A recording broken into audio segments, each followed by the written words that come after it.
Hello and good morning. Today is January 12th, 2026, and you're listening to That's Old News, the daily download making old headlines hot again. I'm your host, Ainsley Harvey, and as always, we're looking at what went down on this day in history, which means we're rewinding it all the way back to January 12th, 1803, with the US Senate approving the plans for the purchase of New Orleans from France. The US wanted the land to control the Mississippi River, and Napoleon Bonaparte needed the money. So instead of just New Orleans, he offered up all of Louisiana to the US for the sum of $15 million. On this day in 1836, Charles Darwin's HMS Beagle reaches Sydney, Australia. The British Navy ship carried Charles Darwin on a 5-year global voyage where he developed his theories of evolution. While in Sydney, he noted the strangeness of Australian animals compared to European ones, spending time in the Blue Mountains, where he saw kangaroos and platypuses. January 12th, 1893 is also the day responsible for bringing Hermann Goering, German Nazi Party leader, convicted war criminal, and head of the Luftwaffe, into this world.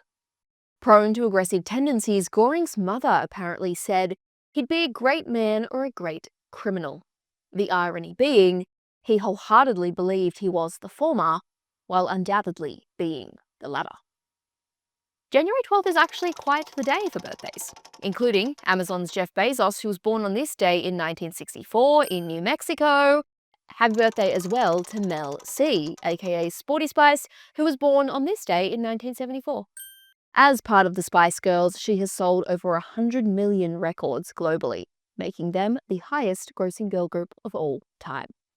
Speaking of female icons, our condolences go out today for the late great Agatha Christie, who died on this day in 1976. Pioneer of the crime genre, Christie is the best-selling fiction writer of all time, with over 2 billion copies of her novels sold worldwide.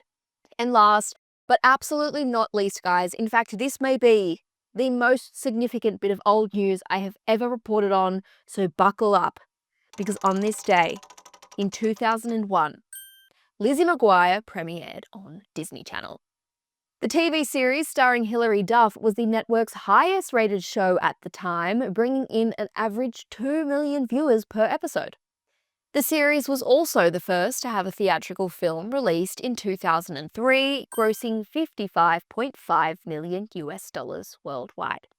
Today, Lizzie is a legend, icon, and part of Disney history, which will live on forever. And that's old news from this day in history. I'm Ainsley Harvey, and we'll see you right back here tomorrow.